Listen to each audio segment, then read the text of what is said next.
Today we're doing something different. Recently I heard that my father was less than pleased with how John Carpenter's The Thing portrayed life in Antarctica. Full disclosure, The Thing is genuinely one of my favorite movies of all time. I love it for the well-defined characters, compelling plot, and Lovecraftian overtones. And because I truly do love discussion and debate, I thought this would make a great topic for an interview/commentary/critique of the film. With that being said, Dad, say hi to the internet. Hello.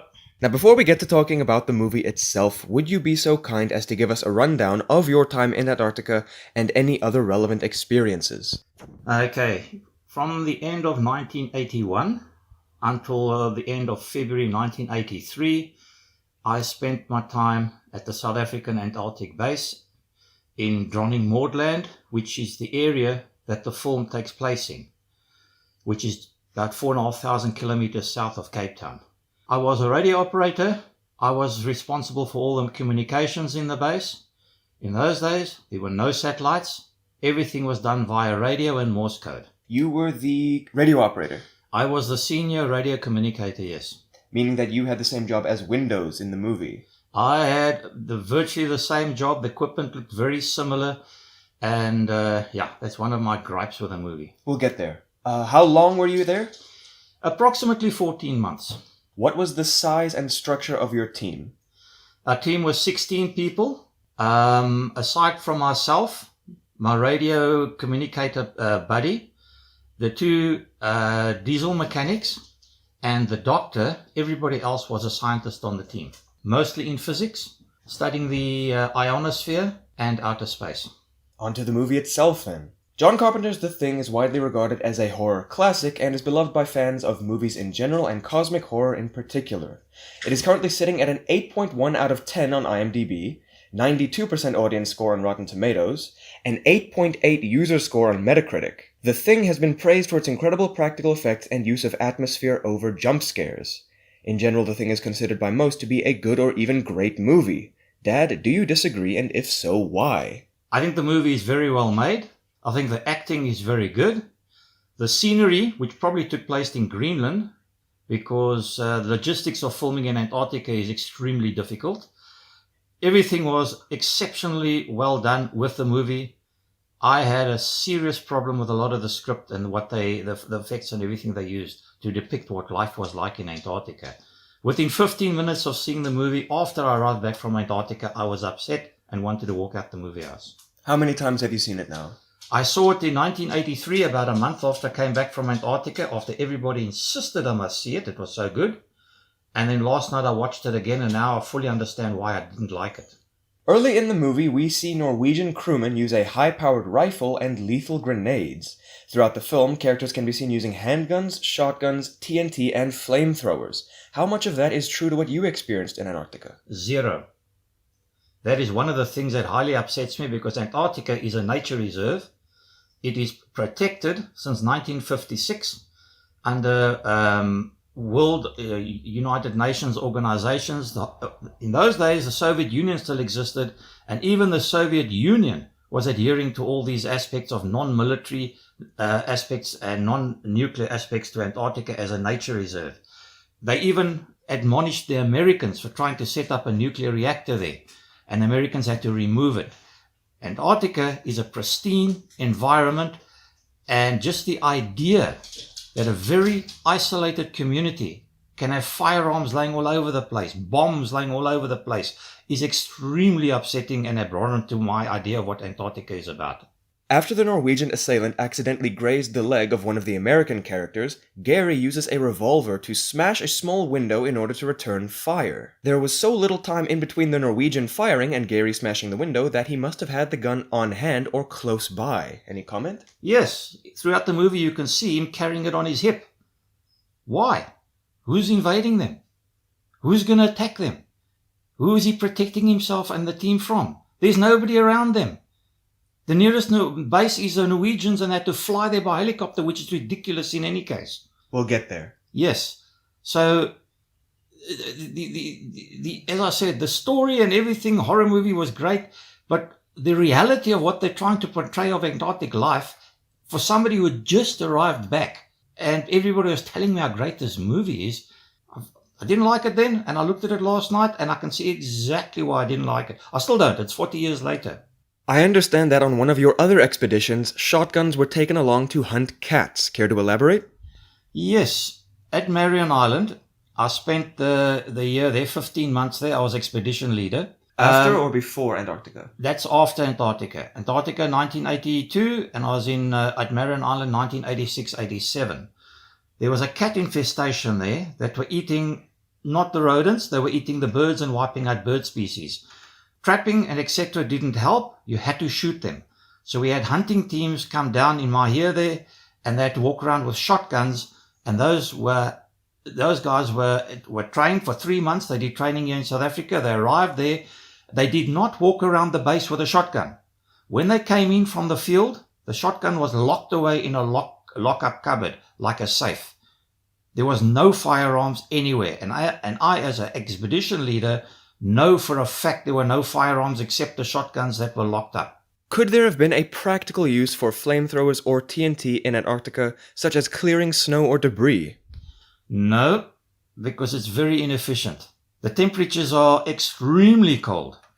A flamethrower does absolutely nothing about 4 centimeters from where the flame hits the ice. As soon as they melt the ice, the water flows away and it freezes again. So the flamethrower is useless. You have to use jackhammers, pickaxes, axes, spades to remove anything you want to remove. Flamethrowers are inefficient. We tried them when the power generator was melting ice around the side of the generator, and it was running underneath the building and lifting the floor, damaging our power supply. So we had to crawl into the crawl space with jackhammers and remove it, because we tried to use a homemade flamethrower type thing, and it was no point, because as soon as the water melted, it flowed away. Within 10 centimeters, it froze again. We're talking of temperatures minus 25 to minus 45 and more. It does not work. Explosives, maybe for some seismic work, but those are very small charges, not the big hand grenades, dynamite, commercial dynamite. Excuse me, it does not exist there. It's not allowed there. Throughout the film, we see glimpses of the sick bay. There, Dr. Blair has access to everything from basic surgical instruments to a defibrillator. How does this compare to the sick bay in your Antarctic facility? Theirs was very more, I suppose it differs from team to team and expedition to expedition and country to country. It was very similar to what we had, except ours was more contained into a smaller room, and our doctor had everything as well. He had defibrillators, he had everything. There are reports from previous expeditions, especially the Russians and East Germans, that did eye surgery where they had to make their own equipment. So where the one guy got a piece of steel wire into his eye, and he had to do an eye operation where he taught the diesel mechanic to do anesthetics, and they operated and patched his eye for him. They did eye surgery while making their own instruments. So the equipment that we had, the doctor could do everything he needed to do. His biggest concern wasn't heart attacks or stuff, it was somebody breaking a leg, because that's very dangerous. In order to investigate the Norwegian base and potentially discover the cause of the movie's inciting incident, McCready and Blair choose to take the helicopter out knowing that the weather is about to get worse. Any thoughts? Never happened. He's on his own, nobody there, there's no rescue 911 to phone to come and fetch him. He's on his own, he's in the only helicopter. If the helicopter fails and he lands out in the middle of nowhere, even if it's only 10 kilometers, he's dead. How's he going to get back? Who's going to come fetch him? You do not fly on your own. And if you do fly on your own, you take a minimum of 2 weeks rations and supplies and everything with you. McCready and Blair were together. There was 2 of them. Doesn't matter. It's one helicopter. How do they survive if they crash? You do not leave the base in one helicopter. And if you do leave the base in one helicopter, you make sure you got at least a minimum of 2 weeks supplies with you to see you through. They had nothing. It doesn't happen. And if people do fly, there is a backup helicopter and a pilot that can come fetch them. My point is, he knew what he was doing. There's things you can do in America. You can do that in Alaska. You can do that in Siberia. But you cannot do that in Antarctica. There's nobody around you to rescue you. You do not fly off on your own. In Antarctica, you are quite literally a group of humans isolated in a desert of snow for months at a time. This can understandably create a tense work environment. Throughout the movie, the characters often seem unwilling to work together and generally behave without camaraderie. Can we attribute their lack of teamwork to the grave circumstances, and should they have been allowed to be there at all? You cannot attribute it to those circumstances because the teams are selected when they go down there. Psychological tests can be beaten by people who are intelligent. However, the team itself will not allow themselves to be abused and treated the way they talk to each other. It does not happen. You've got to work together. That's what team means. It means you work together. You don't shout and scream at everybody. You don't swear and scream at everybody. If you do, you have to apologize for your behavior. You don't walk around as though you're in charge. Even before any danger has presented itself, Knowles refuses to turn down his music, disturbing Bennings' sleep, and multiple characters berate Windows for not being able to get anyone over the radio. You do not make a noise in the base, especially in the sleeping quarters. People work shifts. And because people work shifts, scientists have experiments. Sometimes they'd run and they only get a couple of hours sleep. The sleeping quarters is the quietest place on the base. You don't hear anything in there. And you do not scream and shout and abuse the radio operator because of radio communications. There are two people in the base you do not abuse. One is the cook, the other one is the radio operator. These days you can pick up a satellite phone and you can phone home. In those days, the radio operator was your only means of communication. He decided whether you got a letter, whether you got a phone call. You do not abuse him the way he does. And those people don't even understand way radios work. That's why there's another thing I didn't like about the whole movie was within the first 15 minutes, I could see they weren't a team. They were people that were living outside a city in America somewhere shouting and screaming at each other. Did you have a kennel? No, we had no dogs. Dogs were taken away about 3 or 4 years before we arrived there. The team's recreation room features a pool table, pinball machine, jukebox, TV, and bar. The characters are depicted passing time by playing poker, chess, or even just reading. Seem familiar? Perfectly normal. Exactly the way it is. Obviously, each base will have different things that they do. We played a lot of darts. Americans don't play darts. We played a lot of table tennis. Americans don't play table tennis, but we did have a pool table. We did have a bar. Drinking is the famous, the best pastime there. That and photography. So, perfectly normal. I can accept that. At one point, the characters venture out of the base and find a spaceship sitting comfortably in a massive crater in the middle of nowhere. Thoughts? Ridiculous. First of all, the main character finds in the Norwegian base, he finds this icebox. Later, when he comes back again, he finds this huge, massive hole. This is weeks and weeks and weeks after this alien had been excavated, apparently. But they still find this huge, massive hole in the ground with the spaceship sitting there quite comfortably. Excuse me, doesn't happen in Antarctica. Plus, about 100 meters away, he finds this perfectly shaped hole where the icebox came out of. If you put something down in Antarctica on the ground, within 6 to 24 hours, it's gone. You'll never find it again. It gets covered. So you have to put a pole or a flag or something in next to it to mark where you put it so you can go dig it out. Those two holes would have been covered. You would not have seen the spaceship, or most of it would have been covered. That other hole would definitely have been covered within a week.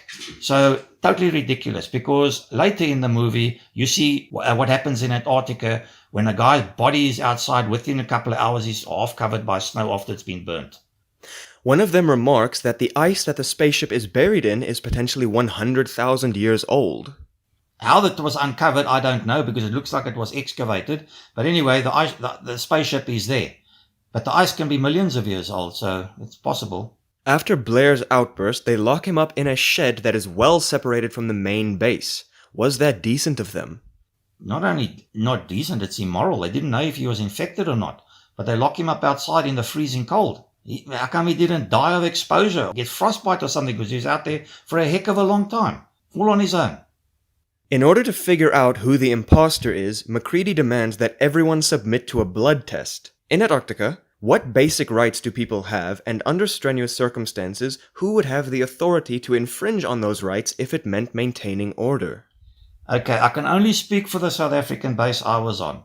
The expedition leader is the de facto mayor and president of that area of South Africa. You fall under South African law. All South African laws are applicable at the South African base, and I presume it's exactly the same with the American base.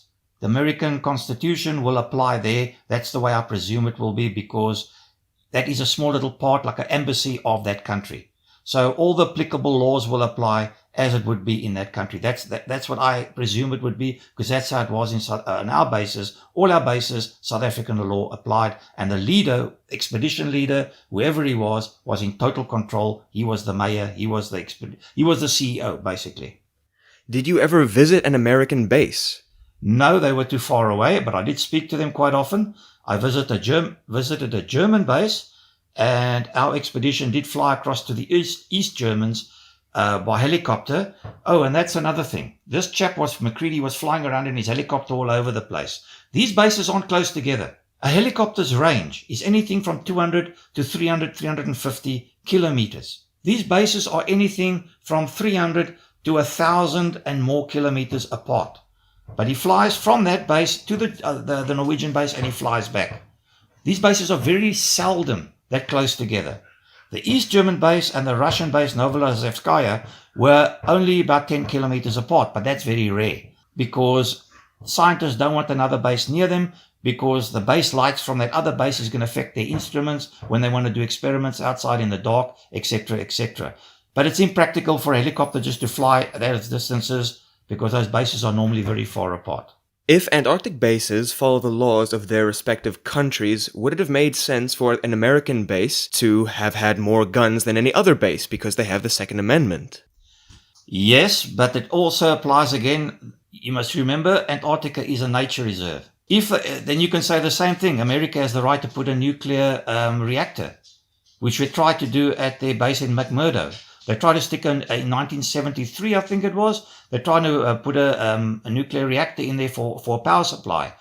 They were told by the Russians to remove it, and they had to remove it. Because even though they're allowed to do things like it in America, Antarctica is different. We're talking about common law, basic law. We're not talking about constitutional law as, for instance, the right to bear arms and stuff like that. You're in an isolated situation. The chances of weapons, and look, they will have weapons on the base, but that'll be securely locked up. Not in a glass cabinet. Not in a glass cabinet, and tons of the stuff. Guy walking around with on his hip. Who is he protecting himself from? I mean, it's almost like they're waiting for an invasion to happen. It doesn't happen. What is your scariest memory of Antarctica? Okay. My scariest memory of Antarctica is floating away on a piece of ice. We went down to the sea. We're about 20 kilometers from where the coast is. We climbed down onto the frozen ice after winter. We went to see penguins and seals on the frozen sea. This was around about November. The sea was still frozen. It was about the end of October in 1982. We went down to the sea. We walked out right to the edge of the frozen sea. We walked about 3 kilometers out from where the ice shelf itself was. And there we found seals, penguins, and everything. And the wind started coming up, and we started walking back. And when we walked back, we found this open stretch of water.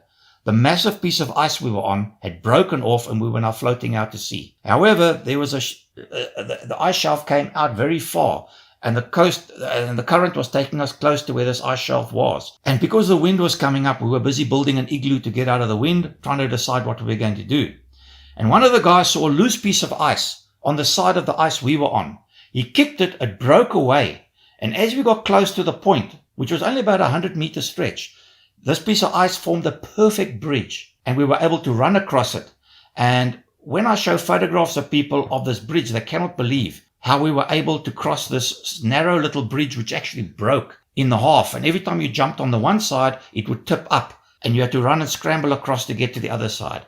And that was my scariest moment in Antarctica. In fact, it wasn't scary at that moment. It was only that night when I got back to base, and I realized how close we were, because 8 hours later, an absolute monster of a blizzard arrived, and the whole base was locked down for about 4 days. So we would not have survived that. So, no eldritch abominations showing up at the base? Yes, no snow worms. Everybody used to ask me about snow worms and stuff. No, nothing like that at all, except the extreme cold and everything like that. Do you have any knowledge of any deaths occurring on bases around you? Yes, they are normally caused by exposure. We had a guy in 1980, 2 years before I arrived there. The expedition were on their way to take supplies through to the mountains, because our base, Sanai 3 base where I was at, was on the floating ice shelf. which floats on the sea. Then you got about 150, 200 kilometers to travel before you get to where it hinges onto the continent of Antarctica, and it causes massive crevasses. And the expedition has to go through to the mountains, and they have to drop off supplies there for the geological teams that come through in the summer. And on their way there, they were camping, and when they woke up in the morning, they realized they were camping in a massive crevasse field, which they didn't see the night before. And they were breaking camp when one of the guys fell through the crevasse, and he fell down about, I reckon they said it was about 15 to 20 meters. They had to crawl down, they had to rope themselves off, they had to go down and retrieve him. And when they got to him, they found he was dead. He'd broken his neck. They had to lift him out. They had to bring him back to base. And he was brought back to South Africa. All they did was bury him outside in the ice because it preserved his body. And then on the subantarctic islands that I've also been to, like Gough Island, which is a British island, 2 guys in 1969 died there of exposure. They went hiking with the wrong equipment, got caught in the mist. They got lost. And they only had T-shirts and jeans on, and they died of exposure, and their bodies were found a couple of days later. There was also a guy washed off the rocks at Gough Island. That was about 2 years after I was there. He was fishing. He was fishing in the wrong spot where people told him not to fish, and a big wave came and washed him off the rocks. And I cannot remember if they retrieved his body or not. So if you die there, it's usually by your own fault or an accident. Not necessarily of any team members succumbing to cabin fever or psychosis. No, not because of that. There was a chap at Marion Island when I was doing my training to go to Antarctica. There was a chap who got a little obstropolous. He refused to do the work that he was supposed to do, and he said, "Who's going to make me?" And all the department did was they fired him, accepted his resignation, and then started to make him pay for all his food, bedding, everything, clothing, everything. And within 2 weeks, he applied for his post back because it was costing him a fortune. And he was as meek as a little lamb. In all my experience there, if somebody gets obstropolous and causes problems, the team normally sorts him out because they ostracize him. And people, being what they are, they like human company. And if nobody wants to talk to you, you soon ask people to talk to you. The team is a very cohesive unit. You get people who are difficult, but they are usually sorted out in the team environment without violence. Dad, thank you very much for your input. It's a pleasure. I think the movie is a good movie. It's well made, but I think the practicality of what they did upset me because I understand that what they are saying is fiction in the sense that the whole movie is fiction, but the reality of what they're deploying there just makes me think it's not a good movie. Thank you very much. Right. Bye.